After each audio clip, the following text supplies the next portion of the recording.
Bonsoir à tous, bienvenue sur notre deuxième webinaire sur les marchés publics. Je suis Yannis Sissogui et je suis accompagné aujourd'hui de Ghislain Ababobi, excuse-moi, qui est notre invité aujourd'hui sur ce webinaire. C'est un responsable commercial et il a justement eu déjà à entreprendre dans le domaine des marchés publics et à accompagner aussi des auto-entrepreneurs dans ce domaine-là. C'est la raison pour laquelle on a décidé de l'inviter aujourd'hui sur notre sujet et de notre juriste maison, Claude, qui a animé le premier webinaire sur les marchés publics et qui revient encore cette fois pour vous expliquer en quoi est-ce intéressant de candidater au marché public et en quoi est-ce que ça représente justement un bon plan pour booster votre entreprise. Donc, je passe la main à Claude qui va vous expliquer et qui va animer ce webinaire. Merci. Donc, bonjour à tous et à toutes. Je suis très heureuse de participer et d'animer ce webinaire. Donc, avant de commencer, je vais déjà me présenter. Je m'appelle Claude Vanessa Evina. Je suis juriste achat et marché public dans une entreprise mixte, c'est-à-dire public-privé. Et je suis collaboratrice juridique en droit public chez les GABA. Ça va bientôt faire un an. Donc, je vous souhaite la bienvenue encore une fois de plus à ce webinaire. Donc, le thème de ce webinaire, c'est marché public, un bon plan pour booster mon entreprise. Alors, ce webinaire, en fait, s'adresse principalement aux entreprises, en fait, qui souhaiteraient répondre au marché public, mais qui ne savent pas ou qui ne savent plus comment répondre face à toutes les idées reçues qu'ils ont pu avoir sur les marchés publics. Donc, en fait, en tant qu'opérateur économique, c'est-à-dire futur candidat, il n'est pas nécessaire, en fait, il n'est pas nécessaire pour vous de comprendre tout le détail, en fait, de la procédure de passation des marchés publics, mais c'est vraiment de comprendre les principaux mécanismes et de parler, en fait, le même langage que les acheteurs publics, c'est-à-dire nous. Donc, en fait, ce webinaire, je vais l'expliquer, il va se passer en 2-3 parties. Donc, une présentation, en fait, sur le fonctionnement des marchés publics. Je vous dirai un peu qu'est-ce que c'est qu'un marché public dans sa globalité. Ensuite, il y aura une deuxième partie sur l'optimisation, en fait, de la réponse aux appels d'offres par rapport aux évolutions réglementaires. Voilà. C'est-à-dire, il faut quand même savoir que le droit de la commande publique a suscité un très grand intérêt, vu toutes les réformes qui ont pu découler de cela. Et ensuite, donc, je vais vous donner les astuces, en fait, de comment répondre au marché public, comment constituer un bon dossier d'appel d'offres, en fait, pour répondre au marché public. Je vais commencer, en fait, par la technique de l'entonnoir, c'est-à-dire que je vais partir du général au particulier. Je vais commencer du général au particulier. Donc, en vous expliquant déjà un peu le contexte de la commande publique. En fait, la commande publique, la commande publique, en fait, représente en France pratiquement 200 milliards d'euros d'investissement annuel. Voilà. Et les marchés publics, c'est pratiquement 100 milliards d'euros annuels.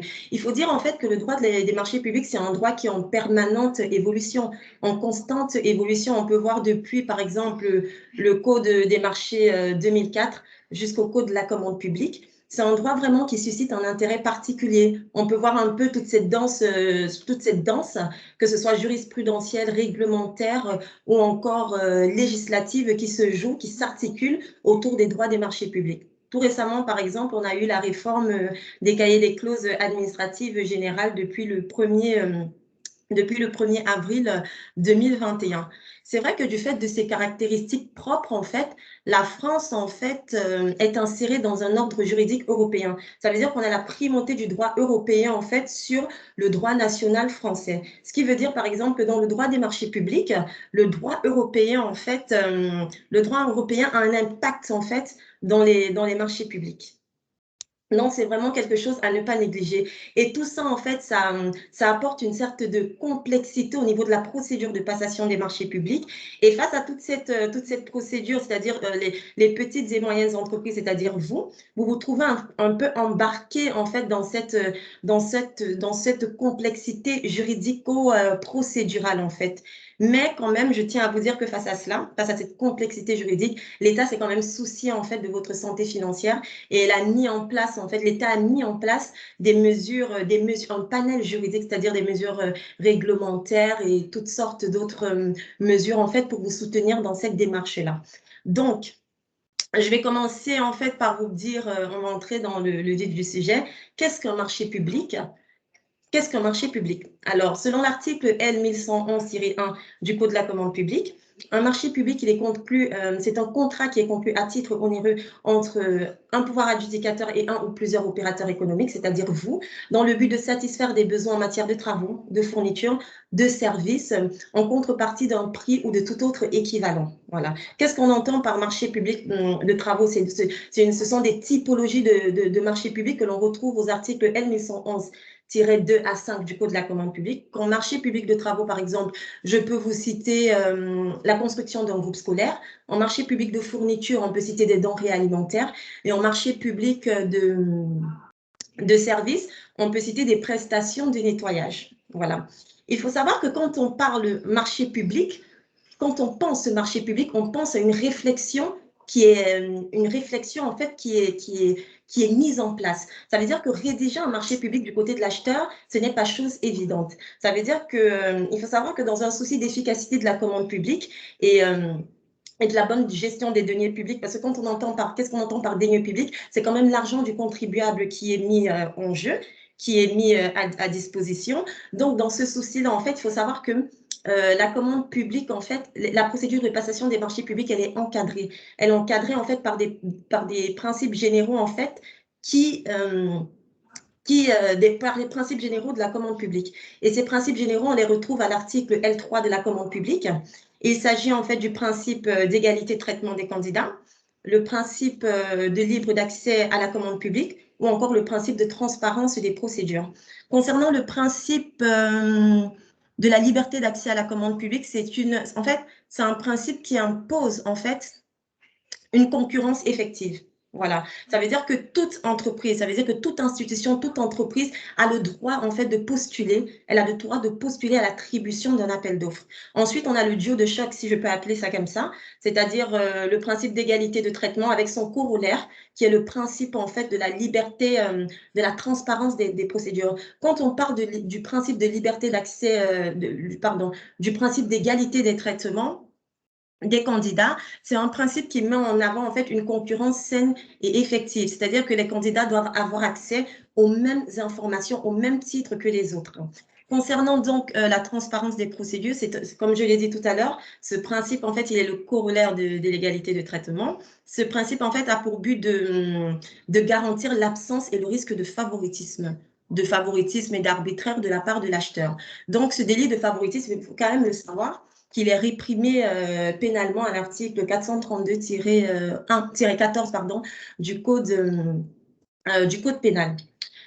J'ai oublié en fait de vous mentionner quelque chose. Ça veut dire que quand on parle marché public, il y a aussi, avant de penser à la procédure de passation des marchés publics, on pense également à une définition préalable des besoins. C'est vraiment, et cette définition préalable des besoins, elle est encadrée dans le code de la commande publique. On appelle ça le sourcing pour parler de façon très terre à terre. En fait, c'est une étude des marchés qui est effectuée en fait par l'acheteur. Et c'est un échange qui est vraiment sécurisé entre l'acheteur et l'opérateur économique.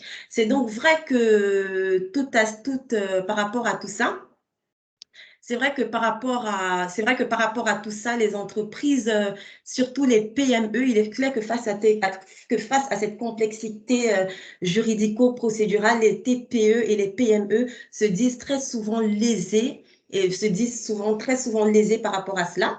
Et donc, c'est comme je vous l'ai dit au début de mon introduction, ça veut dire que l'État s'est quand même soucié de la santé financière et elle a développé en fait un panel juridique réglementaire. Ça veut dire que dans cette complexité, en fait, c'est-à-dire dans toutes ces réformes, en fait, l'État a quand même pu tirer, en fait,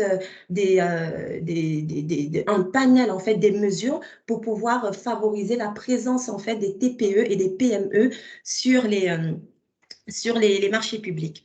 Alors, on peut citer par exemple, je vous ai un peu cité quelques exemples parce qu'il y en a pas mal. On peut citer par exemple l'allotissement qu'on appelle encore le découpage des lots. Ça veut dire qu'on a par exemple un marché public de travaux, c'est-à-dire qu'il y aura pratiquement 19 lots et ça donne la possibilité en fait aux entreprises TPO, aux PME de pouvoir candidater en fait à ces différents lots. Voilà, c'est vraiment un pan qu'il ne faudrait pas négliger en tant que petites et moyennes entreprises. Ensuite, on a la loi ASAP du 7 décembre, du 7 décembre 2020. On va dire que c'est une conséquence un peu positive de la crise Covid de 2019.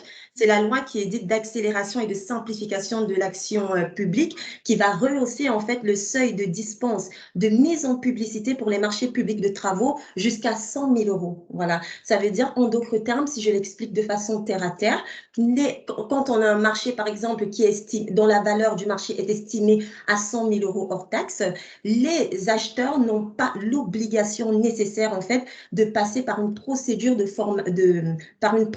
passation formalisée, c'est-à-dire la mettre en ligne, la publicité avec un temps de réponse en fait. Donc ça c'est vraiment un point très très très intéressant. Ensuite par exemple on a une jurisprudence, comme je vous l'ai dit, le droit européen impacte vraiment sur le droit national.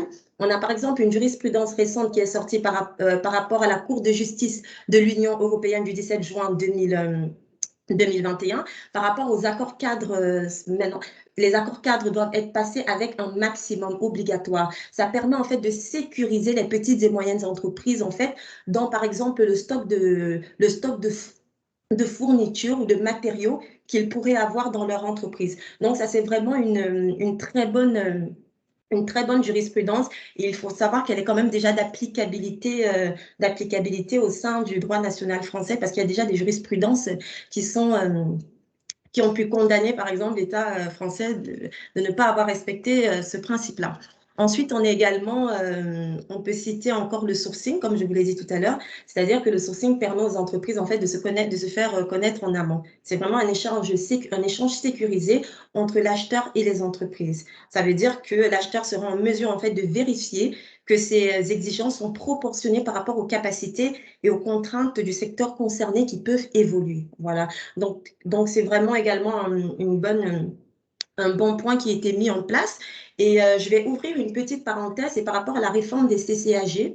Je vais m'appuyer par exemple sur le CCAG travaux. Par exemple, quand un candidat, par exemple une entreprise, est déjà titulaire d'un marché et ça, c'est pendant l'exécution du marché. Ça veut dire que là, c'est par rapport à l'applicabilité en fait des retards, par rapport à l'applicabilité des pénalités. Voilà.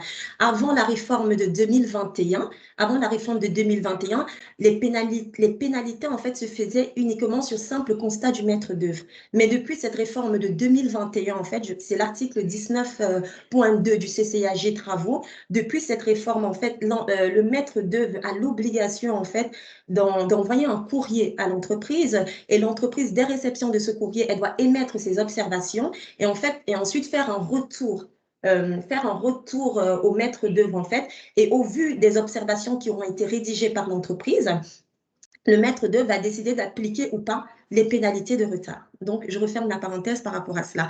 Donc, il y a beaucoup, en fait, de mesures réglementaires vraiment qui ont été mises en place. Vous pouvez voir, j'ai cité par exemple le groupement des entreprises.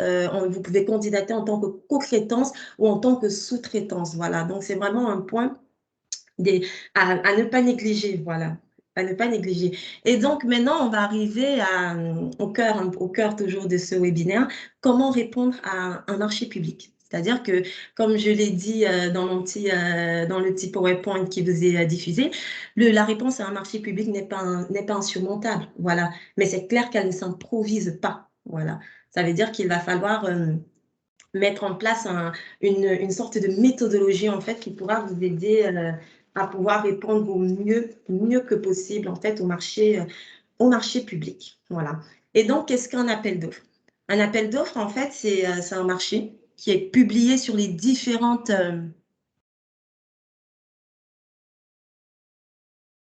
D'accord. Et donc, qu'est-ce qu'un appel d'offres?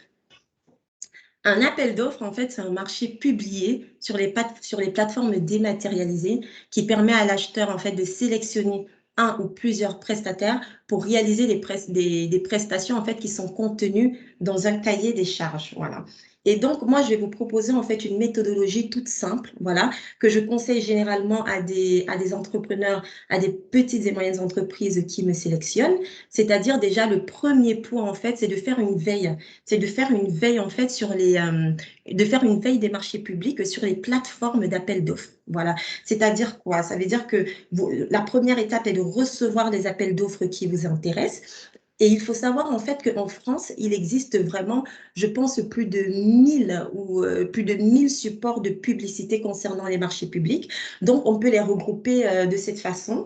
On a les journaux officiels, on a le BOMP, on a le BOMP, on a encore le JOUE, le journal officiel de l'Union européenne. On peut encore avoir marché online. Ensuite, on a également des sites concentrateurs. Voilà. Les sites concentrateurs, ce sont les sites propres, en fait, les sites que se dotent, en fait, les acheteurs publics pour pouvoir, en fait, diffuser, pour pouvoir publier leur marché. On peut citer, par exemple, Maximilien, AWS,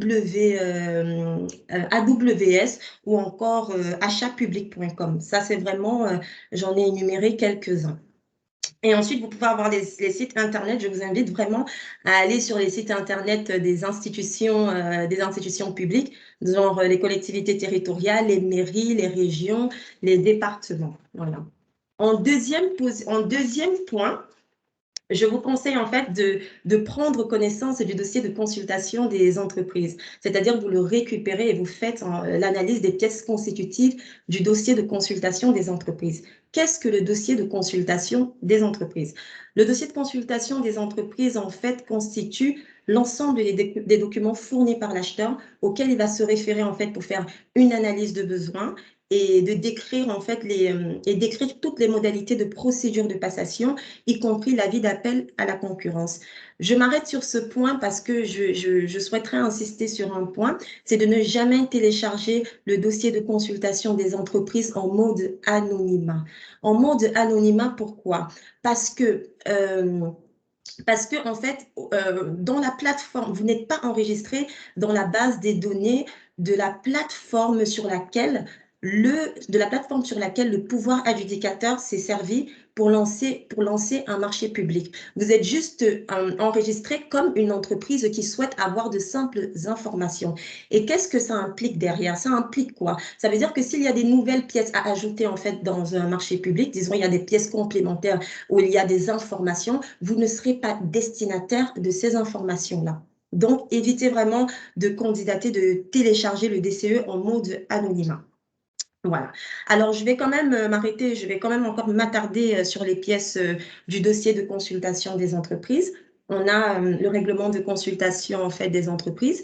C'est un document qui fixe en fait les règles de la consultation pour les opérateurs économiques. Et je vais encore m'attarder dessus. Ça veut dire que je vais vous inviter. Il faut vraiment lire il faut prendre du temps pour lire les pièces du dossier parce qu'on s'est rendu compte en fait que les entreprises ne lisent pas les pièces du dossier. Voilà. Elles ne lisent pas, soit elles les lisent en diagonale, mais elles n'entrent pas, elles ne décortiquent pas les pièces du dossier, alors que tout se trouve dans le règlement de consultation des entreprises. Par exemple, dans un règlement de consultation des entreprises, vous allez trouver la date limite de remise des offres, on peut trouver la durée du marché ou encore les délais d'exécution du marché. Et il y a vraiment des informations, il y a même des dérogations qui sont souvent incluses dans le règlement de consultation des entreprises. Donc, je vous invite vraiment à lire vos pièces. Ensuite, on a le cahier des clauses administratives et particulières, dit CCAP, communément appelé CCAP. C'est un document en fait contractuel qui va regrouper l'ensemble des stipulations d'ordre juridique et d'ordre financier pour la bonne exécution du marché. Par exemple, dans un CCAP, vous allez trouver toutes les informations par rapport aux pénalités, par rapport aux avances, euh, par rapport au délai d'exécution, des modalités de vérification. Voilà. C'est vraiment également un document qu'il faut prendre le temps d'étudier et de détailler. Ensuite, on a le cahier de clauses techniques particulières dit CCTP. C'est un document contractuel en fait qui fixe les dispositions techniques propres à un marché public. C'est vrai que généralement les entreprises en fait ont du mal à cerner en fait les attentes du pouvoir adjudicateur qu'elles jugent souvent trop complexes. Dans ce cas, moi je vous invite à ne pas rester dans votre coin, mais c'est vraiment de poser des questions. N'hésitez pas à poser des questions sur la plateforme du marché, sur la plateforme de publication du marché, afin d'avoir une bonne approche du marché. Voilà. Donc n'hésitez pas, faites-le. Ensuite, il y a des autres pièces. On va par exemple citer l'acte d'engagement, qui est la pièce constitutive du marché qui est signée par le candidat à un marché public, dans laquelle il va établir son offre. Excusez-moi. Voilà, dans laquelle le candidat va établir son offre et il va s'engager conformément aux clauses du cahier des charges et à respecter ce prix, le prix qui est proposé. Ensuite, on a la décomposition du prix global et forfaitaire ou le bordereau de prix unitaire. Ça dépend vraiment des besoins de la nature du marché en fonction des besoins de l'acheteur. Et ensuite, on a le mémoire technique qui est le document qui permet à l'acheteur de juger son offre. Voilà, c'est vraiment la pièce clé. C'est vraiment la pièce clé en fait d'un marché, d'une offre en fait. Et là, je vais vous donner vraiment quelques astuces. Dans un mémoire technique, soyez concis, précis et clair. Honnêtement, la généalogie de votre, la généalogie pardon, des fondateurs de la société ou l'histoire de la société, c'est une très bonne chose. Mais sachez que nous, en tant qu'acheteurs publics, ça ne nous intéresse pas. Ça ne nous intéresse pas déjà d'un, pourquoi? À cause du manque de temps et de deux, en fait, à cause parce que c'est inutile. Ça ne fera qu'alourdir votre dossier de réponse. Voilà. Parce que sachez qu'il faut juste aller à l'essentiel, en fait. Il faut juste aller à l'essentiel parce qu'il y a des fois où on se retrouve avec des marchés. Il faut savoir que du côté acheteur, on a un temps d'analyse en fait pour analyser les offres. Voilà. On n'a pas souvent un mois ou 2 mois, on est souvent contraint par le temps. Donc, on peut avoir une semaine en fait pour analyser 10 offres. Et le fait, en fait, d'alourdir votre dossier, excusez-moi l'expression, mais vous partez quand même avec une balle dans le pied. Voilà, vous tirez une balle dans le pied. Donc, allez à l'essentiel. Je vais également insister aussi sur la forme. Voilà, sur la forme. La forme elle doit être présentable. Voilà, ça veut dire que pourquoi est-ce que j'insiste sur la forme? Tout récemment, nous avons lancé un marché public de travaux, en fait, un marché public de travaux d'électricité. Il y a un candidat qui s'est relativement démarqué, en fait, par rapport à la présentation de son mémoire technique, qui était aussi bon sur le fond que sur la forme. Et malheureusement, il n'a pas été retenu candidat. Il n'a pas été retenu en tant que titulaire de ce marché-là. Mais toutefois, en fait, toutefois, lorsqu'on a eu à lancer un marché en fait d'une valeur inférieure à 40 000 euros, qui ne nécessite pas en fait la mise en publicité sur des supports en fait de publication des appels d'offres, on a pensé à ce candidat-là uniquement déjà parce que la présentation de son mémoire technique était soignée. Voilà. Donc ne négligez pas cet aspect, soignez votre mémoire technique, mettez toutes les informations utiles et nécessaires en fait pour que le pouvoir adjudicateur, pour que l'acheteur, en fait, ne soit pas perdu dans toutes les données ou bien qu'il manque des données. Et encore un instant, à éviter les fautes d'orthographe. Voilà. Éviter les fautes d'orthographe parce que ça frustre souvent les opérateurs économiques. Pardon, les acheteurs ou encore les services prescripteurs qui s'occupent en fait de l'analyse en fait des pièces techniques. Ensuite, l'étape suivante, ce qui est très important toujours, c'est la constitution du dossier de réponse. Je vous invite également vraiment à subdiviser votre dossier en fait. Que votre dossier soit fait en 2 temps, c'est-à-dire on a un dossier candidature et un dossier offre. Voilà. Dans le dossier candidature, on va retrouver toutes les pièces administratives et dans le dossier offre, on va retrouver toutes les pièces financières. Voilà.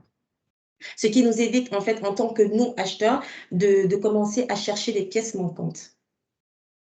Et donc, et dans le dossier offre, il faudrait également mettre votre mémoire technique. Donc, avant la transmission de votre dossier, ce que je vous conseille de faire, c'est de vous assurer de l'intégralité de la présence des pièces demandées dans le dossier de consultation des entreprises. J'insiste encore sur ce point, relisez toutes les pièces. relisez toutes les pièces que vous envoyez, toutes les pièces constitutives de votre dossier de réponse. Parce que, pourquoi est-ce que j'insiste sur ce plan? Ça veut dire que dans certains marchés, par exemple, il y a des clauses, en fait. Il y a des clauses, en fait, qui sont que l'acheteur prévoit souvent des clauses stipulant comme quoi, s'il n'y a pas, s'il y a une seule pièce manquante, votre candidature est irrecevable. Et le fait pour une entreprise de ne pas lire les pièces du marché, les pièces du marché, elle passe à côté en fait d'une offre pour laquelle elle aurait pu être potentiellement un candidat. Par exemple, avant que je ne sois dans cette entreprise publique, dans cette entreprise mixte, je travaillais dans une collectivité territoriale et on avait pour habitude de lancer des concours de maîtrise d'œuvre. C'est-à-dire, et en phase restreinte, on pouvait avoir 90 candidatures. Voilà. Et dès lors qu'il y avait juste un candidat qui avait omis en fait une pièce, on ne faisait pas de demande de précision parce que ça reviendrait à demander à faire des demandes de précision à pratiquement plus de 50 candidats. Donc vraiment, j'insiste sur ce point, lisez, il est nécessaire de faire une relecture de tous les documents. Il est même déjà arrivé que des candidats déposent des pièces d'un marché qui n'ont rien à voir avec l'objet du marché en question. Voilà. Et donc, vraiment, j'insiste sur ce point-là. Après cette étape, donc, une fois que vous avez constitué votre dossier, vous pouvez en fait maintenant déposer votre réponse via la plateforme dématérialisée correspondant au marché public concerné. Vous allez recevoir ainsi une preuve de dépôt, en fait. Une preuve de dépôt, voilà, une preuve de dépôt de la part de la plateforme dématérialisée horodatée comme un accusé de réception afin de faire valoir vos droits en cas de litige. Donc, voilà. Et en cas en cas de non-retenue de votre candidature, sachez que vous pouvez, et les entreprises, ça veut dire qu'il faut savoir que vous, les entreprises, vous pouvez disposer de recours juridiques visant à contester la procédure de passation d'un marché public devant le juge administratif, et ce, à n'importe quel stade de la procédure. Bien évidemment, dans des délais qui sont strictement prévus. Voilà. Ce volet sera traité en profondeur plutôt dans un prochain webinaire. Donc, j'ai terminé sur le webinaire, sur cette partie. N'hésitez pas à poser des questions. Si je suis allée trop vite au début, n'hésitez pas à poser des questions sur ce que vous avez compris ou pas compris et je reste à votre disposition. Voilà.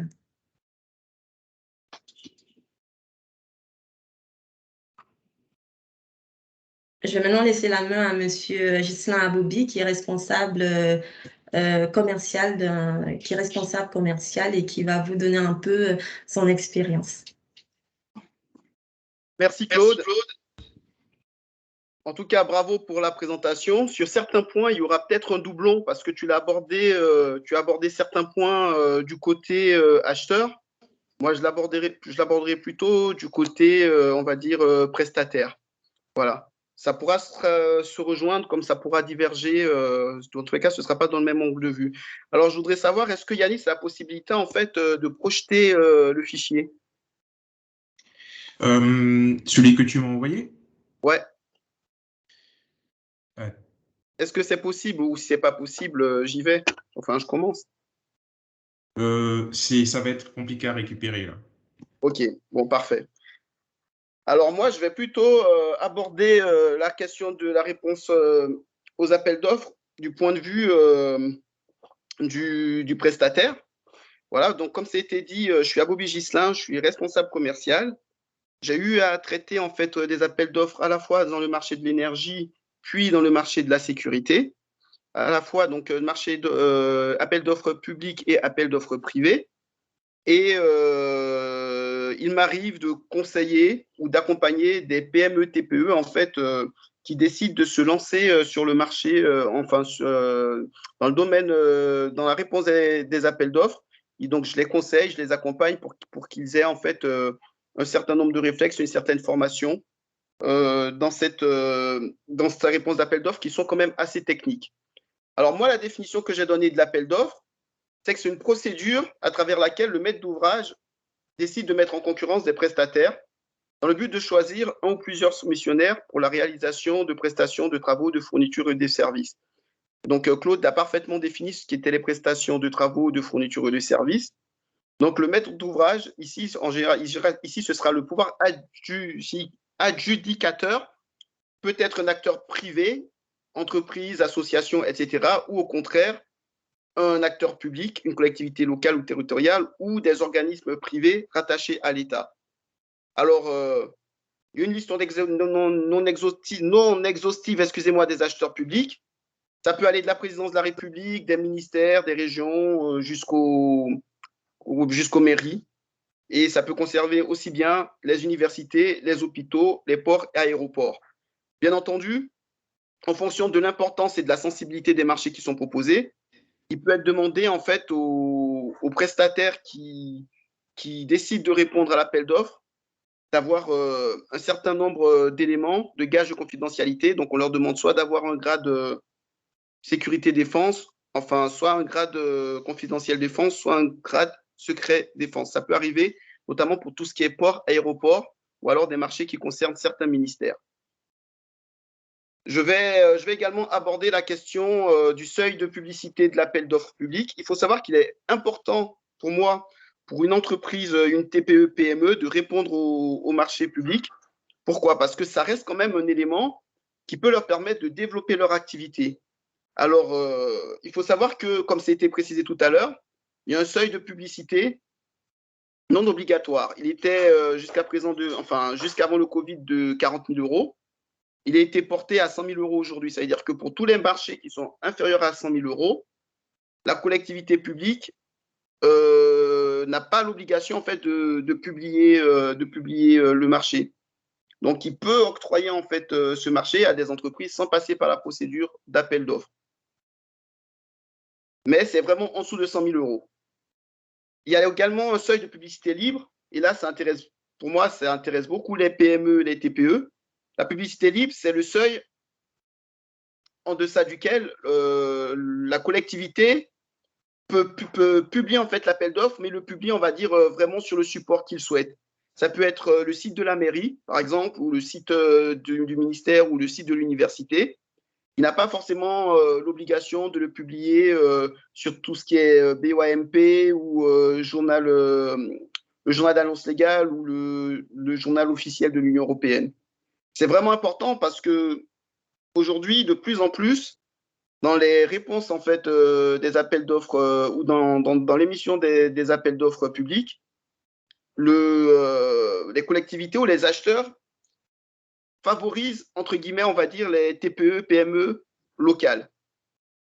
C'est vraiment important. Et donc là, c'est justement des mesures qui sont mises pour inciter, on va dire, les entreprises locales à candidater au marché public. Il ne faut pas qu'elles aient peur. Jusqu'à il y a quelques années, c'était vraiment des grosses entreprises qui se lançaient là-dessus parce qu'elles avaient les moyens, elles avaient les capacités financières, les capacités humaines à répondre à ces appels d'offres. Aujourd'hui, comme ça a été précisé, il y a des mesures qui sont prises, des dispositifs qui sont mis en place pour inciter les TPE-PME à répondre à cela. Ensuite, pour les marchés qui sont sur un seuil plus important, la publicité se fait à la fois sur le site de l'acheteur ou de la collectivité, et il peut également se faire sur le BOAMP ou sur le journal officiel de l'Union européenne. Donc, pourquoi répondre à un appel d'offres public? Le marché public, c'est une petite coquille. Les appels d'offres, aujourd'hui, c'est 200 milliards d'euros par an. Ça a été dit tout à l'heure par Claude. Le marché public, c'est environ 100 milliards d'euros. C'est un business qui est quand même assez considérable et qui doit inciter, je pense, beaucoup d'entreprises à se dire, je vais quand même tenter ma chance. Il faut que je tente ma chance parce que là, il y a quand même les moyens d'avoir sur 200 milliards, d'avoir quand même un minimum qui puisse me permettre de développer mon activité et d'acquérir une certaine notoriété. 2/3 des marchés publics sont aujourd'hui remportés par les TPE-PME. Et comme ça a été expliqué tout à l'heure, donc je vais aller vite sur ce slide, des mesures ont été mises en place pour faciliter leur accès à la commande publique. En général, un marché public, il garantit en fait, on va dire, au titulaire du marché, on va dire un chiffre d'affaires qui est quand même récurrent. Les collectivités sont généralement bons payeurs, on va dire ça, et la durée du marché varie en 2 et 4 ans. Dans certains cas, il y a des clauses qui sont prévues d'une prolongation du marché en cas d'impossibilité de pouvoir relancer un appel d'offres dans les temps. Et il y a des clauses de renouvellement automatique. Donc, c'est vraiment pour les entreprises, les TPE, PME qui souhaitent développer leur affaire, c'est vraiment le moyen, il y a vraiment l'opportunité de le faire. Donc, comme je disais tout à l'heure, en général, ils sont bons payeurs. Les délais de paiement sont en général de 30 jours. Moi, par expérience, sur tout ce qui est établissement hospitalier, les paiements sont en général de 50 jours, mais ces délais peuvent être vachement réduits parce qu'il y a aujourd'hui la dématérialisation de la facturation qui fait qu'en général, on peut avoir un paiement sous 10 jours, voire sous 15 jours. Il y a également la possibilité, ça c'était expliqué tout à l'heure, de pouvoir bénéficier en fait d'une avance. C'est entre 5% et 30% de la valeur estimée du marché.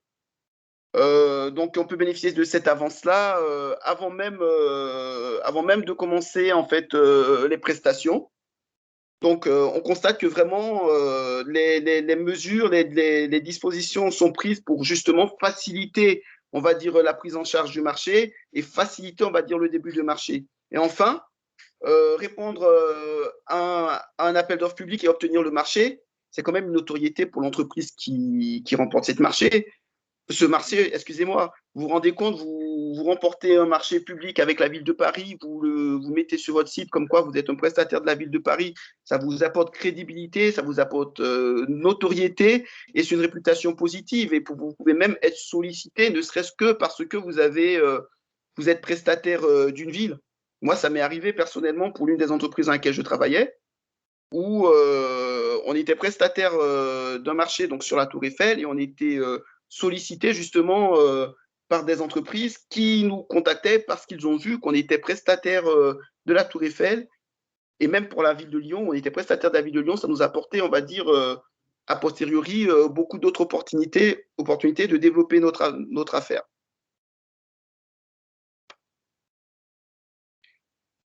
Alors, comment répondre à un appel d'offres public? Ça a été expliqué tout à l'heure. Donc, sur la partie technique, je ne vais pas trop m'attarder. Juste ce que je voudrais préciser, c'est que effectivement, il y a des sites qui permettent en fait d'avoir accès au dossier de consultation de manière gratuite. Ces sites-là, il ne faut pas hésiter à y aller. Bien souvent, on a des sites qui sont des agrégateurs d'appels d'offres qui en fait vont récupérer les appels d'offres qui sont publiés sur les sites gratuits et ensuite les reproposer de manière payante. Donc, on vous fait payer un abonnement pour avoir accès en fait à des dossiers de consultation qui sont disponibles gratuitement. Il faut être vachement vigilant là-dessus. Il y a des astuces pour pouvoir y accéder. On ne va pas le dire parce que ce n'est pas toujours réglo ou fair play, mais il y a quand même des astuces pour y arriver. Le plus simple, c'est de mettre en place des systèmes de veille avec des mots-clés en ce qui concerne votre secteur d'activité, en fonction que vous soyez sur les travaux, sur la prestation de services, par exemple, et de mettre en place une veille qui vous permettra d'avoir les appels d'offres en temps voulu. Donc, rédiger la réponse à l'appel d'offres, ça a été abordé tout à l'heure par Claude. Pour tout ce qui est dossier, alors c'est hyper important, comme elle l'a dit, de regarder le contenu des dossiers, de lire et d'être attentif. Parce que souvent, un élément qui manque, un dossier, un élément qui manque au dossier, ça peut être synonyme d'élimination ou d'éviction de la procédure. Donc, c'est vraiment important d'avoir des personnes qui sont vraiment très minutieuses dans le travail et dans la réponse de l'appel d'offres. Est-ce que là, j'arrive à faire passer le slide? Donc, la partie 2 de comment répondre à un appel d'offres, je pense que là, c'est vraiment l'aspect où là, moi, j'aurai mon utilité. C'est lorsqu'on regarde un appel d'offres et qu'on est vigilant au contenu du dossier de consultation, du règlement de consultation, il y a deux éléments, en fait, qui vont permettre, en général, au pouvoir adjudicateur de faire son choix sur l'entreprise ou les entreprises concurrentes.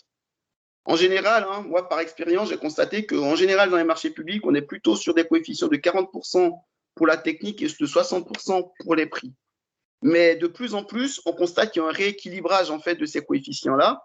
Et aujourd'hui, on est plutôt sur du 55% du 55% prix, 45% technique, voire du 50-50. Pourquoi est-ce que j'aborde cela? Parce que certains appels d'offres en fait peuvent décider en fait d'opter pour le candidat, on va dire le moins 10 ans. Le moins 10 ans, c'est le candidat qui proposera en fait l'offre la moins chère.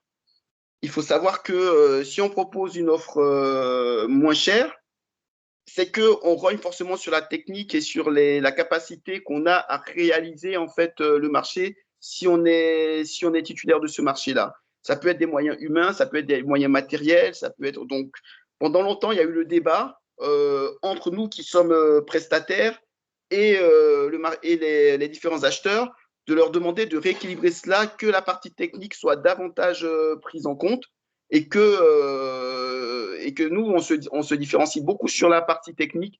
La partie prix, au bout d'un moment, elle est incompressible. Et si on rogne trop sur la marge, sur les prix, il peut avoir une conséquence sur la qualité en fait de la prestation. Voilà. Alors, il est important de préciser que l'entreprise, en fait, tout au long de la procédure d'appel d'offres, peut demander des informations complémentaires. C'est ce que Claude a dit tout à l'heure. Moi, je n'hésite vraiment pas à poser des questions. Parce que bien souvent, dans les procédures d'appel d'offres publiques, et j'en ai plusieurs, il y avait vraiment des formulations qui étaient assez ambiguës et il peut manquer des éléments en fait dans le DCE. Souvent, l'acheteur, il publie, mais il peut manquer des éléments. Donc, il est important, par exemple, de leur demander ces éléments-là. Moi, quand j'étais dans le marché de la sécurité, bien souvent, il nous manquait, par exemple, la liste de ce qu'on appelle le personnel récupérable, du prestataire sortant. Et tant que cet élément, on ne l'a pas, on ne peut pas proposer une offre de prix. Donc, ne pas hésiter. Ce qui est important, c'est que comme le critère d'égalité et de transparence est vraiment important et est imposé aux acheteurs, une réponse posée à l'acheteur, la réponse se fera en fait à tous les candidats qui ont téléchargé le DCE de manière non anonyme. C'est vraiment important de préciser, et Claude l'a évoqué tout à l'heure. Si on télécharge le DCE de manière anonyme, on n'a pas ces réponses-là qui nous parviennent dans notre boîte mail. Donc, on est contraint d'aller les chercher si, par exemple, on se reconnecte sur la plateforme et qu'on voit que là, il y a beaucoup de questions et donc on aperçoit les réponses. Donc, comme je l'ai dit, donc l'acheteur ne répond à aucune sollicitation particulière. Il faut être vachement vigilant parce qu'il peut arriver que les acheteurs répondent en fait aux questions au dernier moment, à quelques jours de la fermeture en fait de la date limite de réponse, voire la veille. Donc souvent, il est difficile en fait de pouvoir proposer une offre adaptée. Donc quand il n'y a pas de réponse, je sais qu'on n'a pas le droit, mais moi, à mon niveau, je passais quand même un coup de fil pour dire oui, j'ai quand même posé des questions sur la plateforme. Ça fait 2-3 jours, j'ai besoin d'avoir ces réponses-là pour pouvoir avancer. Je le faisais, ça permettait quand même de décanter la situation, pas que pour moi, également pour les autres prestataires. Alors, le résultat de la consultation, de manière générale, quelle que soit l'issue de la consultation, l'entreprise reçoit un mail qui va informer en fait le candidat de l'obtention ou non du marché. Les décisions qui sont faites chez les marchés publics ne sont pas toujours motivées. Souvent, on a juste la réponse comme quoi notre offre n'est pas retenue, mais on n'a pas forcément les éléments qui nous disent quels sont les critères qui ne nous ont pas permis d'accéder, en fait, d'être titulaire à ce marché-là. Il ne faut pas hésiter à passer un coup de fil, envoyer un mail pour demander ces questions-là, enfin pour demander, pour avoir ces réponses-là. Moi, sur un marché, je me souviens, c'était sur la ville de Vitrolles, j'avais répondu à un appel d'offres et pour la partie technique, j'avais eu une note, alors c'était des coefficients, j'avais eu 25 sur 25 sur la partie technique. J'avais eu la meilleure note, et de loin. Mais par contre, sur la partie prix, j'ai été très mal noté. J'ai été noté, je pense, j'ai dû avoir 9 sur 15. Mais en fait, il n'y a pas d'élément objectif en fait, qui permet à l'acheteur de dire à quoi correspond le 9 ou à quoi correspond le 15 sur 15, par exemple, sur le prix, ou à quoi correspond le 25 sur 25 sur la technique. Donc souvent, les critères de notation, c'est un élément que j'aborde qui est vraiment important pour nous qui sommes prestataires. Souvent, les éléments de réponse ou d'évaluation ne sont pas franchement transparents et elles peuvent même être subjectives. Ça pose également des soucis parce que répondre à un appel d'offres, pour nous, c'est quand même des moyens humains qui sont mobilisés. C'est du temps qui est mobilisé. Pour vous dire, un salaire moyen d'un cadre, c'est à peu près 27 euros par, 27 euros par heure. Voilà, on va le dire comme ça. Vous vous rendez compte que pour répondre à un appel d'offres, moi j'estime que c'est au minimum 25 à 30 heures pour faire un bon dossier. Donc ça, c'est quand même des sous. Et avoir des réponses où on n'est pas retenu et où il n'y a pas franchement d'explication, que ce soit pour le manager ou pour la personne qui a répondu, ça peut un petit peu la foutre mal, si je peux me permettre. Mais la réglementation permet quand même d'avoir des réponses. Et que si l'acheteur n'est pas en mesure d'expliquer les raisons pour lesquelles on a eu telle note ou pour lesquelles on n'a pas été retenu, on a la possibilité en fait de demander en fait à la commission d'accès aux documents administratifs de solliciter l'acheteur pour qu'il nous donne cette réponse-là.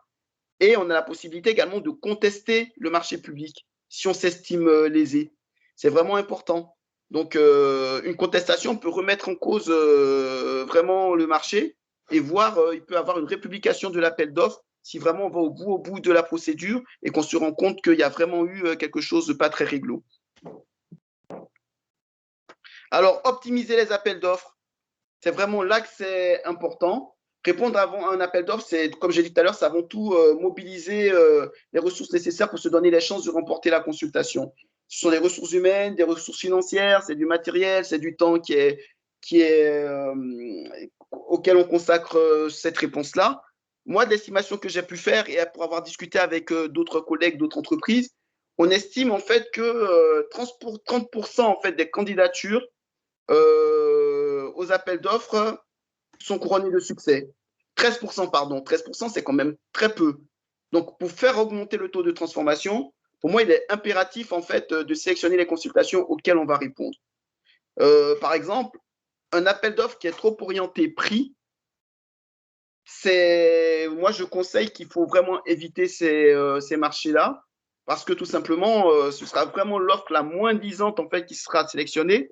Et bien souvent, dans ces cas-là, il peut y avoir des clauses de pénalité qui sont prévues. Ça peut être des pénalités, comme c'était dit tout à l'heure, des pénalités de retard. Ça peut être des pénalités sur l'exercice même, la réalisation même de la prestation. Il peut en avoir plein. Et vous savez que quand on propose une offre qui est quand même assez basse, c'est qu'on grogne vraiment sur les marges. Alors, avoir des pénalités qui tombent pour tout et n'importe quoi, par exemple, quand j'étais dans la sécurité, un agent qui arrive avec 1 heure de retard, c'est 300 euros de pénalité. Un agent, par exemple, qui vient et qui n'a pas les chaussures de sécurité, c'est 150 euros de sécurité, par exemple. Et ça, ce sont des pénalités, par exemple, qui sont faites et qui sont facturées sur simple constatation du pouvoir adjudicateur. Donc, tout à l'heure, Claude, elle a dit qu'il y avait une évolution là-dessus. Je n'avais pas cette information-là, mais je trouve que ce serait bienvenu parce que beaucoup d'entreprises, en fait, qui répondent aux appels d'offres publics, en espérant pouvoir développer leur affaire, se retrouvent, en fait, souvent pénalisées par ces pénalités-là. Ensuite, bien comprendre et bien prendre connaissance de l'ensemble des éléments du DCE. Je ne vais pas revenir là-dessus, mais comme je dis, c'est bien s'assurer que les pénalités ne sont pas de nature à remettre en cause l'équilibre financier du soumissionnaire en cas d'obtention du marché. Enfin, privilégier les appels d'offres dont le délai de réponse est convenable. On peut souvent avoir des appels d'offres qui sont publiés et on demande une réponse. Moi, ça m'est arrivé, par exemple, au niveau de la métropole de Lyon, où on demande des réponses sous 10 jours. En 10 jours, c'est difficile, on va dire, de rendre une copie correcte, en fait. Donc, moi, en général, dans les conseils que je donne, c'est lorsque les délais d'appel d'offres, les délais de réponse sont trop courts, je conseille vraiment de ne pas se positionner là-dessus parce que ça peut cacher autre chose. Ça peut, par exemple, cacher qu'il y a un prestataire qui est déjà un prestataire qu'on prévoit pour ce marché-là. Donc, l'appel d'offres, en fait, c'est un appel d'offres qui est purement formel, en fait, pour dire qu'il existe un appel d'offres. Ça peut être un appel d'offres, en fait, qui est fait pour que certains prestataires servent de lièvre pour renégocier en fait à la baisse le marché existant.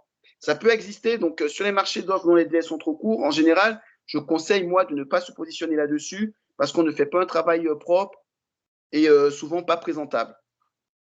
Il faut savoir identifier aussi le niveau de satisfaction du client à l'égard du prestataire sortant. C'est que souvent, c'est comme je viens de le dire, on lance un appel d'offres.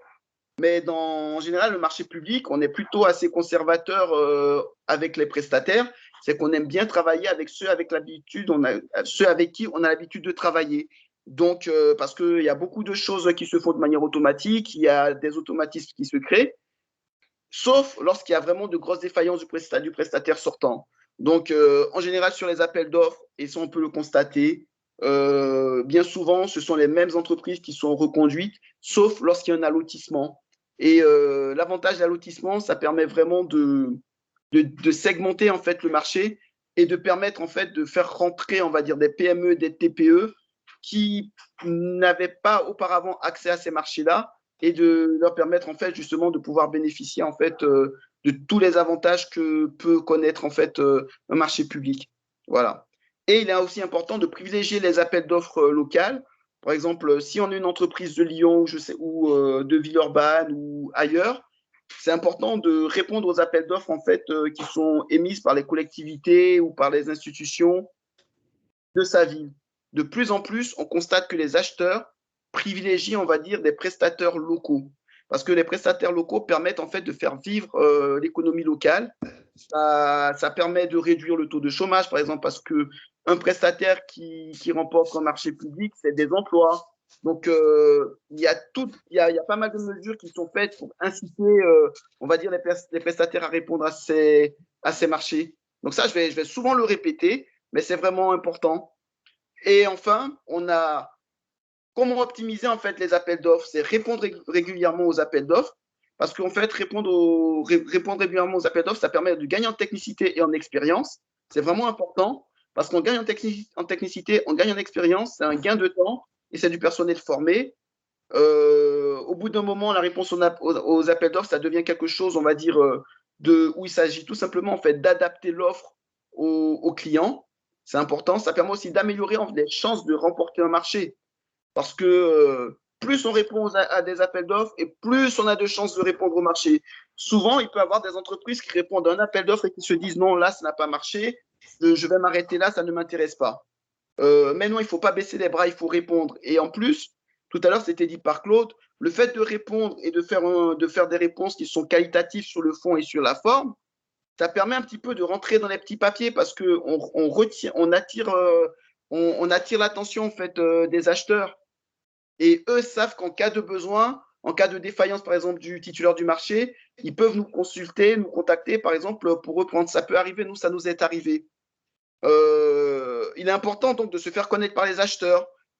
Il faut se donner les moyens de développer son activité. Se donner les moyens de développer son activité, c'est travailler le réseautage, c'est être présent, par exemple, lorsqu'il y a des événements qui sont organisés par la ville, montrer qu'on est présent, montrer qu'on est un acteur local.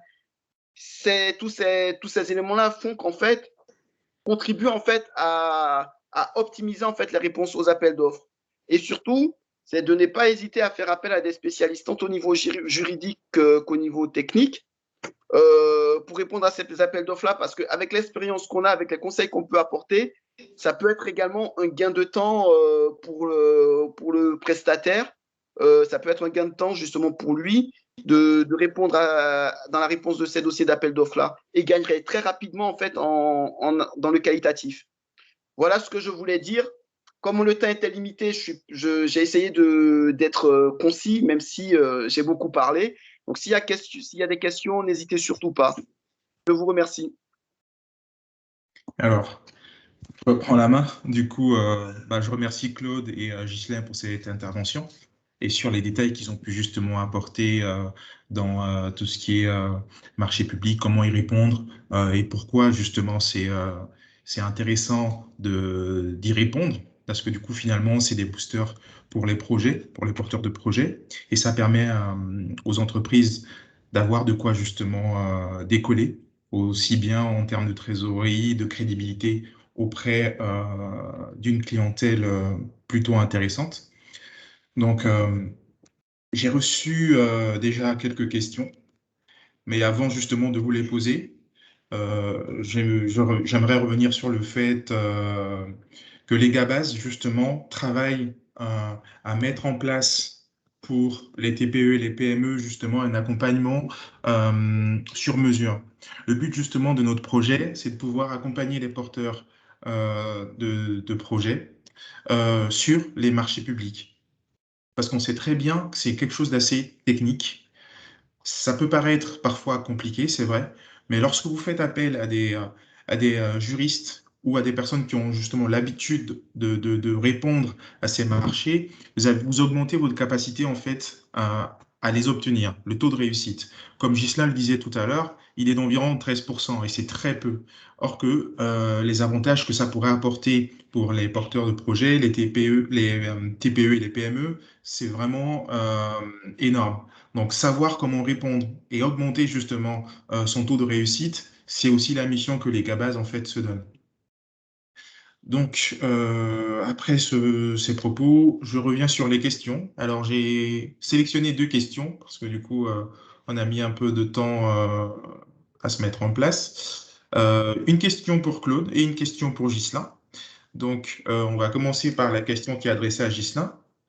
Alors, c'est une personne justement qui a déjà eu apparemment à candidater et il demande si c'est obligatoire d'avoir une présence sur le marché de 3 ans pour pouvoir répondre justement aux appels d'offres.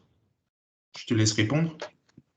Alors, ça, c'est pour moi ou pour Claude, excuse-moi? C'est pour toi.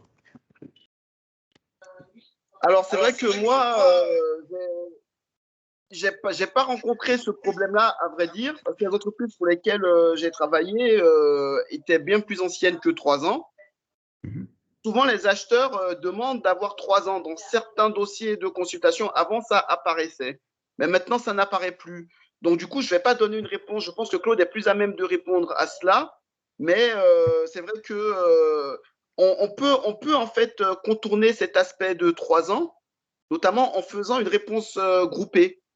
C'est-à-dire qu'aujourd'hui, on a la possibilité de répondre à plusieurs entreprises en fait pour un même lot, par exemple. Donc, cela permet en fait à des entreprises jeunes Mhm. d'avoir accès au marché public en s'associant à des entreprises plus anciennes. Alors, D'accord. je sais que dans le cadre du Covid, il y a eu pas mal d'aménagements sur sur la réglementation, mais c'est vrai que moi, je sais que j'ai eu à m'associer avec une entreprise donc, qui avait moins de 3 ans, qui s'est associée en fait à l'entreprise que je représentais pour pouvoir avoir accès au marché public. Donc, nous, on était juste là en fait pour lui permettre d'avoir accès au marché public parce que le marché en question ne nous intéressait pas. Donc, il y a la possibilité de contourner. Donc, Claude, si tu as la réponse juridique actuelle, je te laisse la main là-dessus.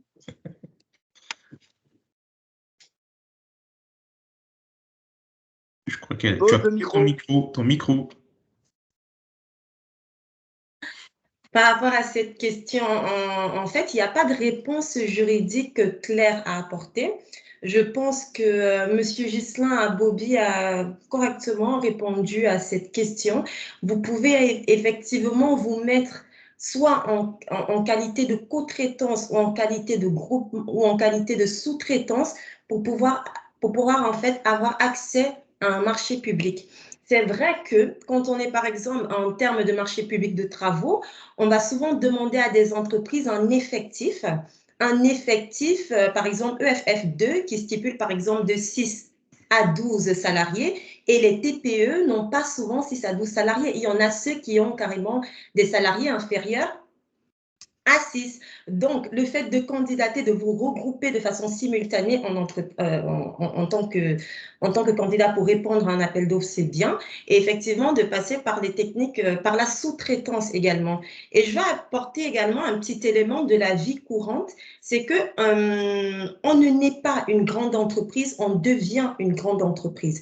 Ça veut dire que les grandes entreprises, en fait, ont d'abord été des petites entreprises et c'est par la persévérance, en fait, qu'elles ont pu en arriver à ce stade-là. Voilà. Donc, moi, je vous conseillerais vraiment de partir en co-traitance, en co-traitance ou en sous-traitance et vraiment de continuer dans cette lancée-là.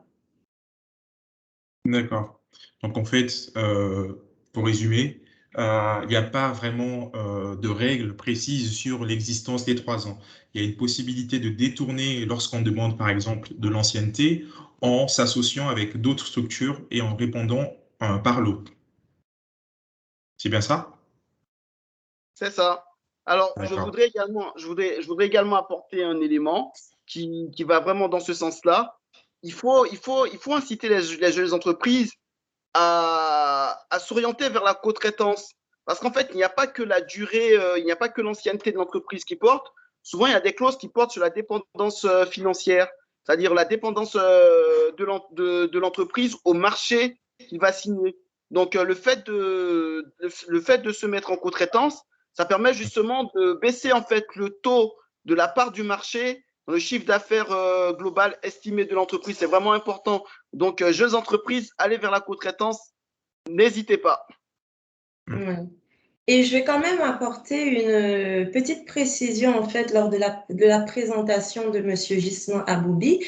Il a parlé concernant le seuil des publicités que qu'est-ce qu'il a dit? Que les acheteurs publics n'avaient pas obligation en fait de faire une mise en publicité en dessous de 100 000 euros hors taxe. Je précise que c'est uniquement pour les marchés publics de travaux. Ça ne vaut D'accord. pas pour tous les Merci de la marchés. précision. Voilà. C'est la loi ASAP, comme j'ai eu à l'expliquer au départ du 7 décembre 2020. Et cette loi, elle est valable jusqu'au 31 décembre 2022. Voilà. C'est-à-dire que voilà, c'est uniquement pour les marchés publics de travaux et c'est vraiment une belle opportunité en fait pour les TPE et les PME à ne pas manquer. Vous n'avez donc plus d'excuses à nous dire que oui, vous vous sentez vraiment délaissé par rapport à la complexité juridico-procédurale des marchés publics de travaux. On peut dire quand même que sans pour autant que mes propos soient mal interprétés, que la crise Covid 2019,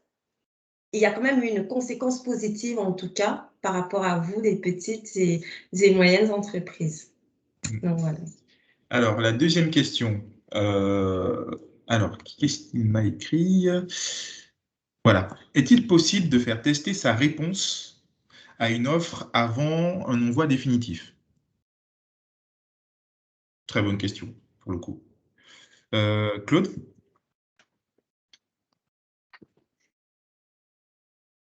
Ton micro. Ah, pardon. Oui, il y a possibilité en fait de faire un test de réponse, de faire un test de réponse par rapport à, de faire un test de réponse en fait pour candidater à un marché public. Et je souhaiterais revenir également sur ce point. J'invite les petites et moyennes entreprises, et là aussi ça vaut pour les grandes entreprises. Par exemple, on a une date limite de remise des offres à 12 heures. Les entreprises s'amusent à envoyer leur réponse à 11h30. Voilà. Et le temps de téléchargement des pièces, ça peut prendre en fonction de la lourdeur et de la complexité du marché, peu importe, même si c'est un marché inférieur à 40 000 euros, ça peut prendre un temps extrêmement long. Voilà. Et donc, vous pouvez passer à côté, en fait, de candidater à un marché public. Donc, oui, on peut faire un test comme tu l'as dit, Yanis. Et également, j'insiste également, j'apporte un petit point nouveau par rapport à ça, c'est que évitez de télécharger les marchés 30 minutes ou 1 heure avant. Voilà. D'accord. D'accord, d'accord. Ben, je vous remercie tous les deux d'avoir animé ce webinaire qui lance justement notre année des webinaires, hein. Et j'espère que les entreprises qui ont participé et les porteurs de projets qui ont participé ont eu des éléments assez concrets sur leurs questions concernant les marchés publics. Bah, il faut savoir que nous, les Gabas, du coup, on reste à leur disposition. Vous avez notre adresse mail qui sera affichée lors de la rediffusion de ce webinaire, où vous pourrez reprendre justement les éléments qui vous ont été donnés par Ghislain et par Claude.